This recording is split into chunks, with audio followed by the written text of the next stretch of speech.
Bismillahirrahmanirrahim. Assalamualaikum warahmatullahi wabarakatuh. Alhamdulillahi rabbil alamin. Wassalatu wassalamu ala ashrafil anbiya wal mursalin, Sayyidina wa habibina wa syafi'ina wa maulana Muhammadin wa ala alihi wa sahbihi ajma'in. Amma ba'd. Yang saya hormati para alim, ulama, para kiai, para ustadz, dan yang saya hormati tokoh masyarakat, para habaib, yang semoga semuanya hidupnya diberkahkan oleh Allah Subhanahu wa ta'ala, ilmunya bermanfaat buat umat, rezekinya diluaskan oleh Allah, dan diberikan umur yang panjang dalam keadaan sehat wal afiyah. Amin Allahumma amin. Yang saya hormati pula para santri dan para pendengar dimanapun berada. Yang pertama, marilah kita panjatkan puja dan puji syukur kehadirat Allah Subhanahu wa ta'ala yang telah memberikan beberapa nikmat yang luar biasa banyaknya kepada kita, sehingga andai kata kita menghitung nikmat-nikmat itu maka tidak akan mampu. Wa in ta'uddu ni'matallahi la tuhsuha. Oleh karena itu patut bagi kita untuk mensyukuri nikmat-nikmat yang telah diberikan kepada kita. Dengan begitu semoga Allah akan tambahkan beberapa nikmat yang akan diberikan kepada kita semua. Amin ya rabbal alamin. Yang kedua, salawat beserta salam kita haturkan keharibaan Nabi kita Muhammad sallallahu alaihi wasallam. Semoga kita diaku oleh Nabi kita Muhammad sebagai umatnya dan berhak mendapatkan syafaatnya. Amin ya rabbal alamin. Saudara-saudaraku yang dimuliakan oleh Allah Subhanahu wa ta'ala,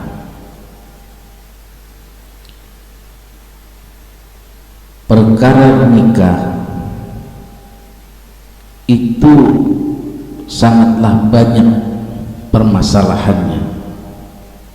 Salah satunya diantaranya adalah masalah tentang akad nikah,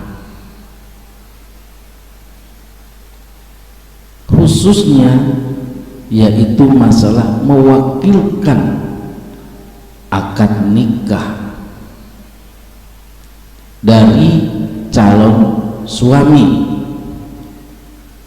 yang akan nikah. Ya, umpamanya suaminya dalam keadaan sakit, kalau sekarang ini dalam kondisi positif COVID umpamanya, padahal akad nikah besok akan dilakukan, tapi ternyata hari ini dia positif COVID misalnya. Boleh tidak mewakilkan akad nikahnya calon suami untuk melakukan pernikahan? Nah, untuk permasalahan ini sebenarnya sangatlah mudah, ya, sangatlah mudah. Saudara-saudaraku yang dimuliakan oleh Allah Subhanahu wa ta'ala, akad nikah itu merupakan salah satu dari berbagai akad yang boleh diwakilkan kepada orang lain. Sebagaimana wali nikah boleh menunjuk wakil untuk menikahkan anaknya karena tabaruk. Kalau kita tabarukanlah supaya dapat berkah, contohnya yaitu mewakilkan untuk menikahkan anaknya, ya, dengan orang yang solih, dengan kiai, dengan gurunya dan semisalnya. Itu boleh-boleh saja. Misalnya ya wali nikah dari seorang calon istri mewakilkannya, ya, untuk menikahkan putrinya, mewakilkan kepada seorang kiai, seorang gurunya, ya, seorang yang soleh, itu boleh. Nah, demikian pula calon suami boleh mewakilkan akad nikahnya kepada orang lain untuk menerima dan menjalankan akad nikahnya. Kebolehan tersebut bukan karena halangan tertentu yang menyebabkan tidak dapat menghadiri akad nikah, ya, seperti sakit, positif COVID misalnya, kayak tadi permasalahannya dan semisalnya. Tetapi memang boleh, dan itu sejak dari hukum asalnya. Jadi mewakilkan kepada orang lain dalam hal akad nikahnya.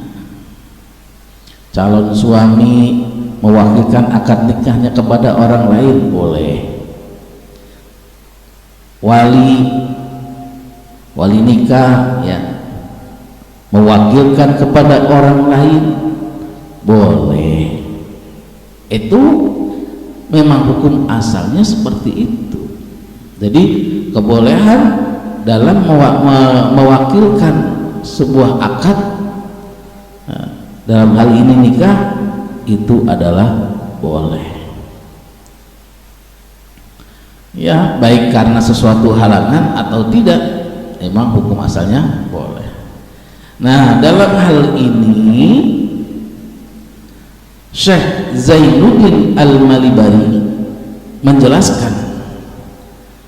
menjelaskan tasihhu wakalatu syakhsin mutamakkinin li nafsihi wa hiya tafwidu syakhsin amrahu ila akhar fima yaqbalun niyabah liyaf'alahu fi hayatihi fatasihhu fi kulli aqdin kabai'in wa nikahin wa hibbatin wa rahnin wa talaqin munjizin.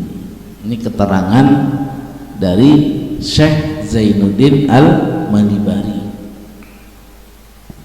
ya.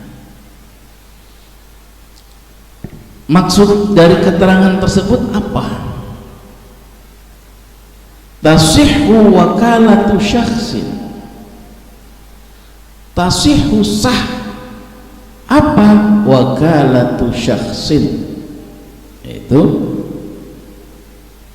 perwakilannya seseorang mutamakkinin yang mampu mewakilkannya li nafsihi, untuk dirinya, sah. Itu bab wakalah.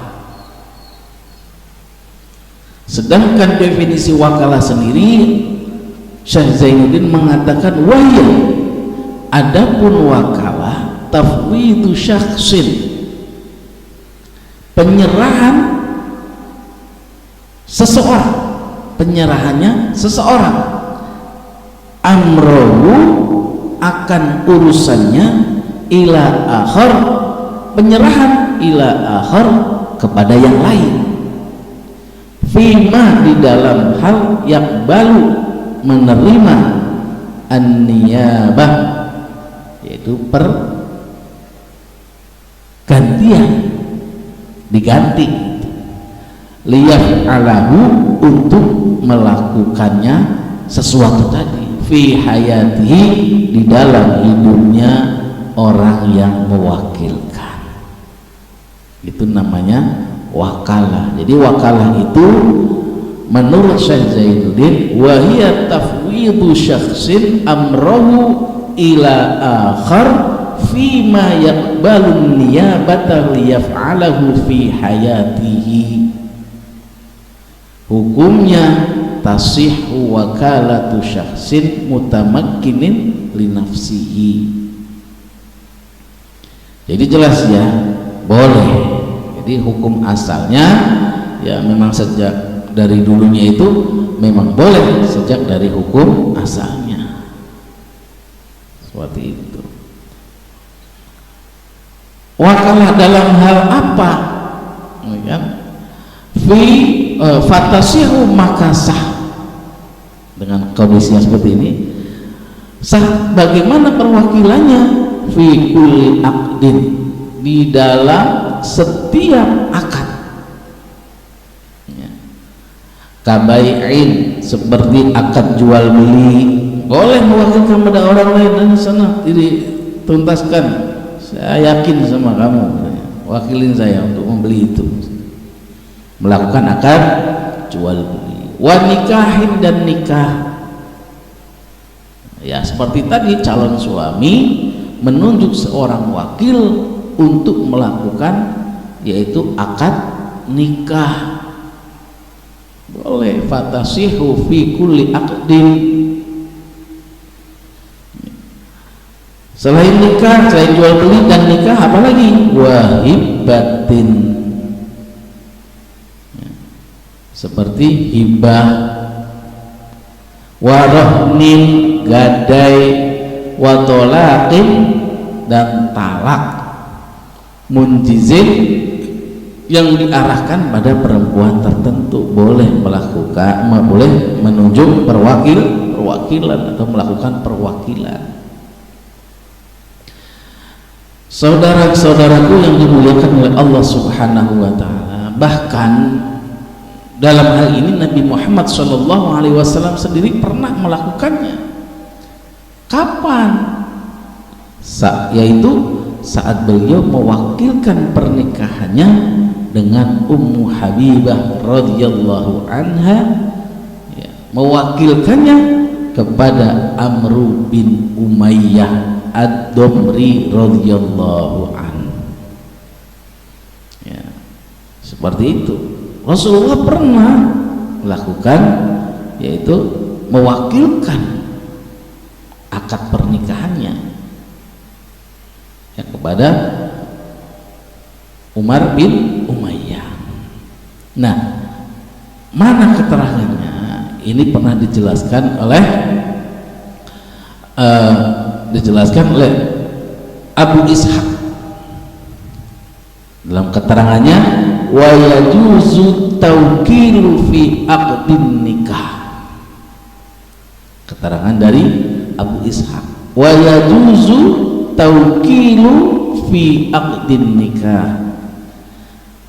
Wa yajuzu, dan boleh apa? At-tawkilu, perwakilan, fi aqdin nikah, di dalam melakukan akad nikah.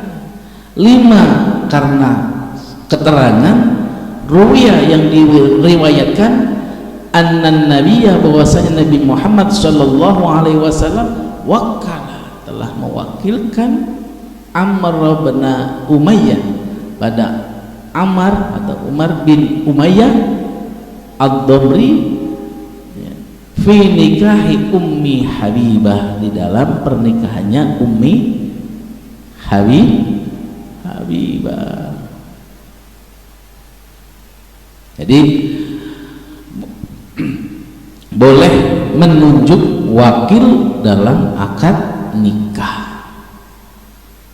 Karena apa? Karena yaitu diriwayatkan bahwa Nabi Muhammad SAW pun pernah menunjuk Amr bin Umayyah Ad-Damri radhiyallahu an sebagai wakilnya untuk menerima akad nikah Ummu Habibah radhiyallahu anha. Nah, dalam melakukan akad nikahnya pun tata caranya ya harus ada, supaya dalam melakukan akad itu akadnya sah ya. Kalau tadi kan mewakilkan akad nikahnya boleh, bisa jadi sah atau tidak. Nah, supaya akadnya sah itu ada tata caranya. Saudara-saudaraku yang dimuliakan oleh Allah Subhanahu wa ta'ala, jadi tata cara supaya calon suami itu mewakilkan akad nikahnya dengan benar sehingga sah. Bagaimana caranya? Pertama nih, calon suami menunjuk orang yang secara hukum fikih memenuhi syarat menjadi wakilnya, yaitu orang yang ditunjuk sebagai wakil secara fikih boleh melakukan akad nikah tersebut untuk dirinya sendiri. Berarti nunjuknya bukan anak kecil,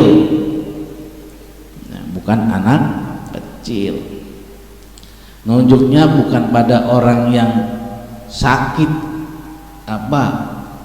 orang dalam gangguan ODGJ, orang dalam gangguan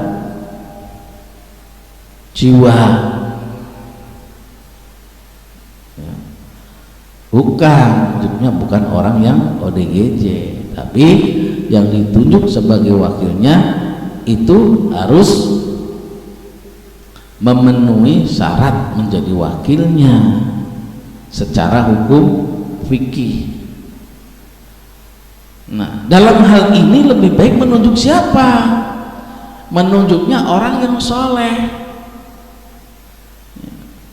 Misal nunjuknya seorang kiai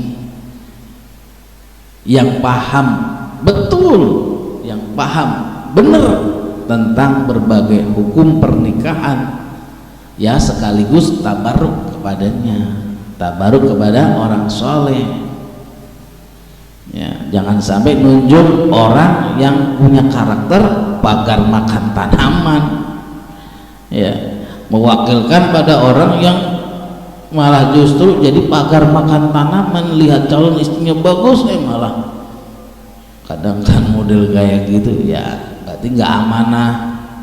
Kalau orang soleh ya berarti yang amanah, yang bisa dipercaya. Seperti itulah. Langkah keduanya, perwakilan tersebut dilakukan dengan akad yang jelas. Nah, ini permasalahan, lafadz akadnya mesti jelas ya. Yang sudah-sudah kan kalau di lapangan nih ya, kalau dalam akad nikah yang biasa nih, bukan perwakilan, kadang nyebutnya salah, banyak masih ada yang salah juga. Contoh nih, ini masalah yang lain yang bukan perwakilan. Saya nikahkan, saya kawinkan misalnya Fatimah bin Umar. Loh, Fatimah kok bin? Nah, ini salah itu, hati-hati. Sering terjadi seperti itu ya, karena saya sering jumpa di lapangan seperti itu. Jadi itu nikah yang biasa, yang tanpa perwakilan Kadang masih ada lafaz akadnya yang harus diperbaiki supaya sah, karena ini masalah yang sangat penting. Jadi masalah nikah itu bukan pada gimana hiburannya, gimana bawa-bawaannya, gimana apa itu hiburan macam-macam lah itu ya.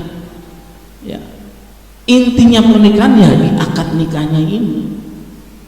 Syarat rukunnya mesti mencukupi, memenuhi, dan akad nikahnya mesti lebih hati-hati. Nah, langkah kedua dalam perwakilan ini, ya, perwakilan tersebut dilakukan dengan akad yang jelas. Semisal calon suami berkata begini, ya lafadznya calon suami yang mau mewakilkan, lafadznya menggunakan bahasa saya tunjuk Anda sebagai wakil saya untuk menerima nikah si fulanah binti fulan untuk saya. Nah, makanya cari yang soleh ya. Jangan yang pagar makan tanaman, ini bahaya ya. Lah kalau diucapkan dalam bahasa Arabnya bagaimana? Wakaltuka fi qabuli nikahi fulana binti fulan li, ya. Wakaltuka fi qabuli nikahi fulana binti fulan li. Seperti itu kalau bahasa Arabnya. Dan kalau orang kita mah ya dah ini aja lah, saya tunjuk Anda sebagai wakil saya untuk menerima nikah si fulana binti fulan untuk saya. Nah gitu. Nah langkah yang ketiga ini supaya akadnya sah. Nah orang yang ditunjuk sebagai wakil pun menjawab, istilahnya qabulnya. Gimana caranya? Saya terima penunjukan wakil darimu kepadaku untuk menerima nikahnya si fulanah binti fulan untuk Anda. Awas, untuk Anda yang mewakilkan, bukan untuk saya, tapi untuk Anda. Jadi saya ulangi, yang mewakili tadi dalam menerima qabul perwakilannya, saya terima penunjukan wakil darimu kepadaku untuk menerima nikahnya si fulanah binti fulan untuk Anda. Kalau di bahasa Arabkannya, qabiltu tawkilaka iyaya fi qabuli nikahi fulana binti fulan laka. Gimana? Qabiltu tawkilaka iyaya fi qabuli nikahi fulana binti fulan laka. Jadi perhatikan ya langkahnya gimana? Langkah supaya dalam hal mewakilkannya itu akadnya sah, mewakil ya, akad mewakilkannya ini gimana? Pertama, calon suami tadi yang mau mewakilkan menunjuk orang yang secara hukum fikih memenuhi syarat menjadi wakilnya ya, yaitu tadi apa? Orang yang ditunjuk sebagai wakil secara fikih boleh melakukan akad nikah untuk dirinya sendiri, berarti dia udah dalam keadaan sehat, balik, bukan anak kecil, tamyiz ya, mukallaf. Terus akad pernikahan langkah keduanya yaitu dalam pengucapan akad perwakilannya harus jelas. Dan yang ketiga ya, lebih jelas lagi yaitu dan lafaz akad penerimaan perwakilannya pun harus jelas ya, supaya akad perwakilannya sah. Lalu tata cara wakil calon suami menerima akad nikah, tata cara wakilnya ya, tadi kan dalam perwakilan dari calon suami mewakilkan pada wakilnya itu ada akadnya dan ada syaratnya yang mewakili.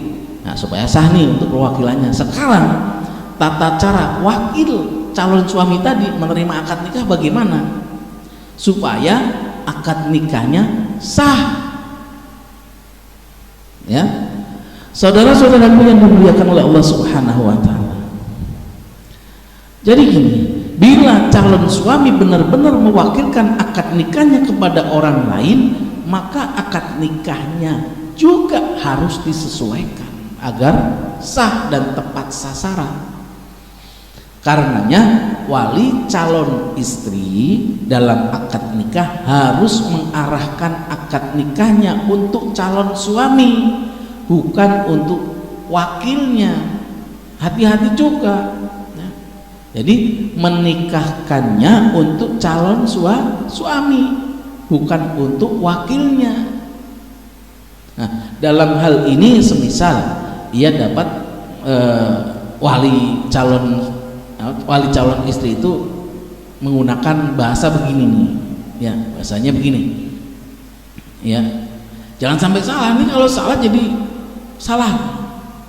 Padahal untuk calon suaminya malah untuk wakilnya yang mewakilkan calon suami. Jangan sampai salah nih lafaz tuh, ini lafaz ya, ucapan kelihatannya ucapan sepele tapi apa di situ punya pengaruh yang luar biasa. Akad itu mesti diperbaiki bahasanya.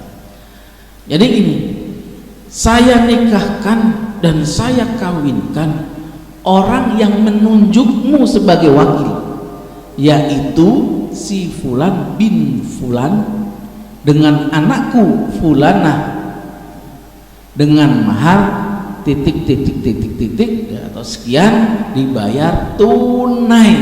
Ingat ya bahasanya depannya, saya nikahkan dan saya kawinkan orang yang menunjukmu sebagai wakil, yaitu si fulan bin fulan dengan anakku fulanah dengan mahar sekian, sebutin tuh dibayar tunai, seperti itu.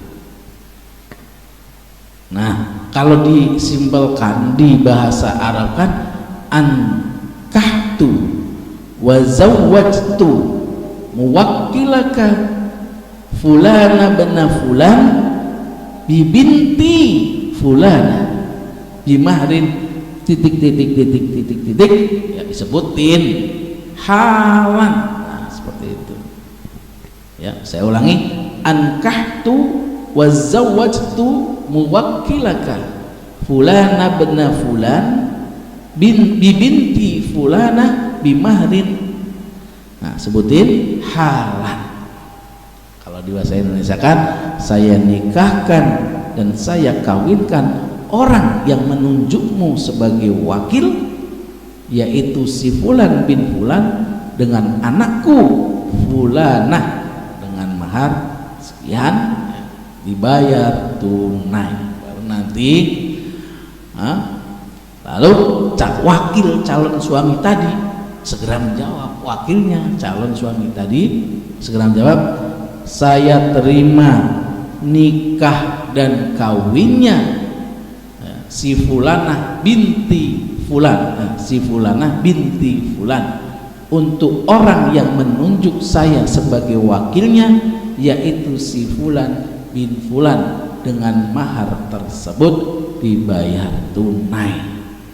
Itu cara menerimanya. Jadi wakil calon suami tadi dalam menerima akad qabiltunya ya, itu seperti itu. Saya terima nikah dan kawinnya si fulanah binti fulan untuk orang yang menunjuk saya sebagai wakilnya, yaitu si fulan bin fulan dengan mahar tersebut dibayar tunai.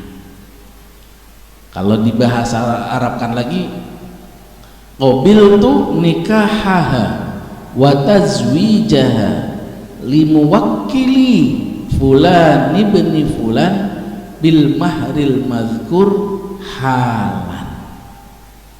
Ya, begitu ya. Nah, kalau sudah rapi begitu ya,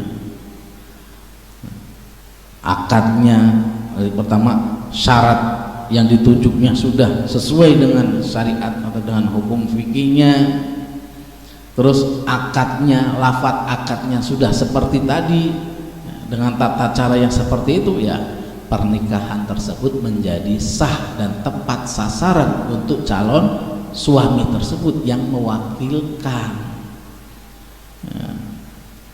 Nah, semoga nih ya kita jadi perhatian nih. Kelihatannya masalah akad kadang kita agak terlena, makanya cari saksi yang paham juga, yang paham betul tentang pernikahan. Seperti itu. Saudara-saudaraku yang dimuliakan oleh Allah, mudah-mudahan apa yang saya sampaikan, apa yang saya sharing pada kesempatan kali ini ada manfaatnya dan menjadi ilmu. Manakala ada kesalahan, saya mohon maaf ya, karena misalnya dalam kata-kata atau penuturannya, dan mudah-mudahan bisa menjadi manfaat dan menjadi ilmu buat semuanya, dan kurang lebihnya mohon maaf. Wallahu a'lam bishawab, wal 'afwu minkum, ihdinas siratal mustaqim. Wassalamualaikum warahmatullahi wabarakatuh.